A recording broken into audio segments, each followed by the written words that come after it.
Pinalakas ng Philippine Heart Association ang kampanya laban sa heart failure sa pamamagitan ng North Luzon Heart Failure Caravan. Ayon sa PHA, apektadong tinatayang 64 milyong tao sa buong mundo at 10.4% ng populasyon sa Pilipinas ang may ganitong karamdaman. Tinaguriang silent pandemic ang heart failure dahil unti-unti itong umuunlad at madalas na pagkakamalang simpleng pagkapagod. Kabilang sa mga sintomas ang hirap sa paghinga, pamamaga ng paa at binti, biglang pagdagdag ng timbang, paulit-ulit na ubo at hindi regular na tibok ng puso. Sa pangunguna ni Dr. Abigail Diaz-Vinluan, makikipagtulungan ang PHA sa mga pampublikong ospital at LGU para maabot ang mga grassroots community.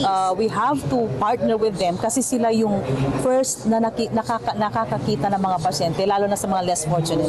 Diba? Samantala, ayon kay Dr. Erlina Demir, chair ng PHA Council on Heart Failure, layon din ang programa na hikayatin ng kabataan na kumuha ng kursong healthcare. So kaya we're doing this from NCR going to the different regions para ma-spark yung desire to improve healthcare and yung mga kabataan parang mag-ano sila na pwede pala akong kailangan pala ako mag-cardio ako or kahit na internist lang ako may maggagawa pala ako. Tiniyak ni Dr. Orlando Bugari na sapat ang pasilidad at gamot sa Pangasinan para sa mga pasyente. Hinikayat ang publiko na huwag baliwalain ang sintomas at agad kumonsulta sa doktor. Available sa kanila yung mga primary equipment, yung mga pangunahing equipment kagaya ng ECG, mga 2D echo, treadmill stress test, and ang alam ko po marami na rin po tinatawag na catheterization laboratory dito.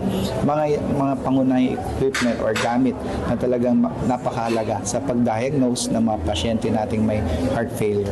Sa tulong ng 14 na task force heads at 10 action committees, umaasa ang organisasyon na mababawasan ang mga kaso ng heart failure sa bansa at mas marami pang komunidad ang maabot ng mga programang pangkalusugan. Kasama mo mula rito sa IFM Dagupan, ako si Idol Kate Dispo. Tatak, IFM. IFM News. IFM News. IFM News.